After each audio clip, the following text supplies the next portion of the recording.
I'm the Governmental Affairs Director for the San Luis Obispo Chamber of Commerce. Today, we're all going to have the opportunity to hear from candidates for San Luis Obispo City Council and to learn more about what they envision for the future of our community. I want to personally thank each of the candidates for taking the time to be here today and share their perspectives. I know I can say unequivocally that this is a campaign season unlike any other, and they are being asked to do even more than is normally required of someone who has put their name forward for office. I also want to thank our lead legislative sponsors, Cal Poly, Glenn Burdett, Mechanics Bank, Morrison Garritano, and Pacific Western Bank for their support. The opportunity to get to know the individuals who are stepping up and outside of their daily lives to run for City Council is an important one. And the two individuals who are elected will represent the more than 45,000 residents of San Luis Obispo and make choices that impact the thousands more who work in, visit, and love this place. We have structured a very tight program to make sure you're able to get a clear sense of what sets each candidate apart and to spend as much time as possible getting your own questions answered. So we're going to start hearing opening remarks from each candidate before splitting up into breakout groups, so you'll have about 10 minutes with each candidate to ask the questions that matter most to you. You have a facilitator in each of your small groups, and that individual will be calling on people for questions, making sure everything runs smoothly. I want to ask each of you as attendees to please help us create the environment of curiosity, respect, and civility that we're searching for in today's forum. The goal of the event is for each of you to get the information you need to make an informed personal choice of who to vote for in November. And we know that that can't happen when people are having, in-depth one-on-one debates or being rude to one another. So please help us by keeping your questions concise and your comments respectful. We're now going to hear from each of the candidates for their 1-minute opening statements. Candidates, as a reminder, you'll be spotlighted when it's your turn. And to kick things off, please welcome Kelly Evans. Good evening, everyone. I am an anti-racist, pro-housing candidate who believes environmental justice and accessibility of government programs are inextricably linked to achieving the first two goals. I've taken actions to the best of my ability as a community organizer, helping set up SLO Core, a collective of organizations and relief efforts aimed originally around mutual aid and other support needed during COVID-19. I have a history of building coalitions across political spectrums to meet the challenges we face. I've interacted with council both in person and via email programs to support policy changes and make asks. I have volunteered at shelters and organized within nonprofits. Privately, I began work at a family business event planning company years ago and quickly realized my skills in both management and the marriage of idealistic visioning with reality and budget constraints. Now I believe it's time to take those skills to government. My youth is not only a facet of the diversity I can bring to council, but a positive in times of social distancing and virtual meetings like this.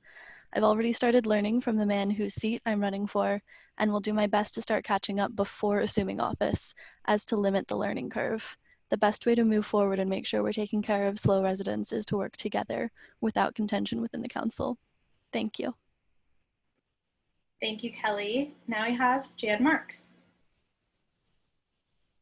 Hi, well, why have I decided to run for City Council? During this crisis, COVID-19, economic meltdown, educational collapse, climate change, wildfires, and civil unrest, many residents are telling me that the city needs my help, and I feel called to respond.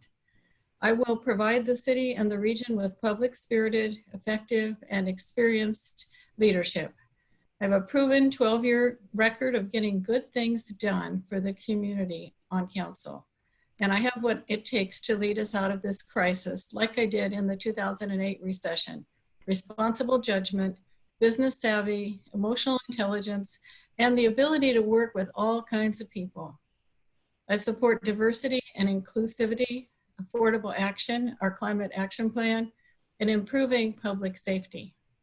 I will fight for preservation of our precious resources, historical, fiscal, cultural, environmental, including open space. So I ask your vote for Jan Marx for City Council. Thank you. Thank you, Jan. Next up is James Papp. Hi. I'm going to give you 3 numbers. If you want to get a pen and write them down, you're welcome to do that. The first number is 805-470-0983. That is my personal phone number, 805-470-0983. And that is a commitment to listen, to be open. Because I think we have a city council now that doesn't listen. It's so intent on unity among itself, it no longer listens to constituents. Second number I'm going to give you is 10%, and the third number I'm going to give you is 19%. 10% is what the city of Monterey spends on its administrative overhead, city attorney, human resources, etc. 19% is what city of San Luis Obispo spends. I've spent 30 years overseeing budgets from University of California Budget Oversight Committee to the present, and oversight is what the council does, and it needs to be doing more serious oversight than it's doing. So I will listen, but I will also read carefully, and I will ask all the awkward questions that people don't like to have asked. And I'm going to end it there. Thank you, James. Now we have, please welcome Andy Pease. Hi, thank you so much. I'm Andy Pease. It's been my honor to serve on City Council these past 4 years. I'm seeking re-election. My husband and I moved to San Luis Obispo in 1997, raised our family here. I'm an architect, I have a small business. I love this city, this community. I'm proud of what we've done of what we've accomplished as a council, and we have a lot of challenges right now. I'll focus on economic recovery, housing affordability, climate action, and social justice issues. My vision for San Luis Obispo is one that's sustainable and inclusive and thriving. I have a balanced approach. I listen to all perspectives, and I have experience to be effective. I humbly ask for your vote this November. Thanks so much. Thank you, Andy. Now we have Jeffrey Specht. Hi, my name is Jeffrey Specht. I'm a lifetime resident of San Luis Obispo, and I have been speaking at city council meetings for years. In fact, if you go to San Luis Obispo City Council on demand, literally before the pandemic, before January 14th was probably the last time I was able to speak at these meetings. Generally at these meetings, I speak about what I believe: local corruption, misuse of the people's money, showing special interest, and the city literally not listening to the people. Our council and mayor are currently the worst I've ever seen in my lifetime, and they need to go. And I'm really concerned at this point in time with the division that I've been watching here in my hometown. We need to open up our economy.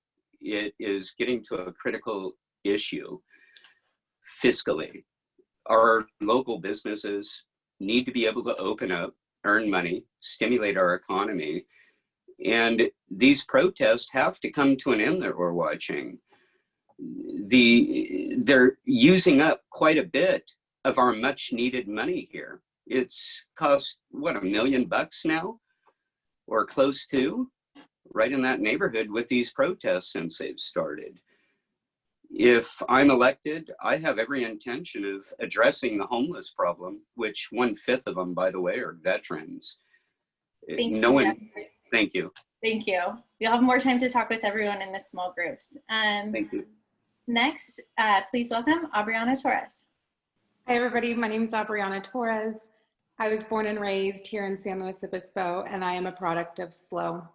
I attended public schools all the way through high school, up to SLO High, and then I received a full ride scholarship to compete in track and field at the University of Colorado in Boulder.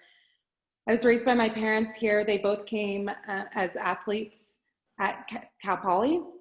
They decided to stay here in San Luis Obispo and raise their family, which is myself and my 4 siblings. In the recent months, we've seen the happiest city, San Luis Obispo, devolve into a city divided. When I graduated from the University of Colorado in Boulder, I came back to SLO because I love SLO. This is home. SLO is a special place, but it's become apparent that our future is at stake. This very moment, businesses are shutting down, people's livelihoods are in question, homelessness is becoming more prevalent, and hateful stereotypes are pitting us against one another. And seeing this happen in SLO has moved me to action in a way that I would have never expected. That's why I'm running for city council. Taxing residents and local businesses right now is not going to solve our economic crisis. It's only going to aggravate the already challenging circumstances that we're in. SLO is operating in survival mode, and what I want for our city is economic vitality. Thank you. We need to give our... Thank you, Arianna. I know Yes. it's a quick 1 minute, but hopefully looking forward to hearing from you a little bit later. Awesome. Thank you. Finally, let's welcome Robin Wolf. Robin? Hi, last but not least, I'm Robin Wolf and I am running for SLO City Council. I am a born and raised SLO local, or a SLOcal. For more than 2 decades, I have been a proud member of our hospitality and tourism industry. We have many important issues facing us today, but I don't think there's any one that is more prevalent, far-reaching, or timely than our economic recovery and vitality. Our city is a destination city that requires visitors for the health and success of our economy and businesses. COVID-19 and its effect has been nothing short of devastating, especially on our public-facing businesses. We need representation on City Council that understands the hard work, practical knowledge, and understanding of our public-facing businesses to help us through this time and to find creative solutions to moving forward. We don't call it the service industry for no reason. I have been on the ground since the beginning of COVID, adapting and pivoting our business models weekly and or daily. You may not know it, but you and I as business owners and managers have shared some early mornings and late nights already. I am committed to the success of San Luis Obispo through this toughest of times. I am committed to engagement, opportunity, and equality. I hope you will allow me to continue to serve you on City Council as we fight together for a successful SLO for all.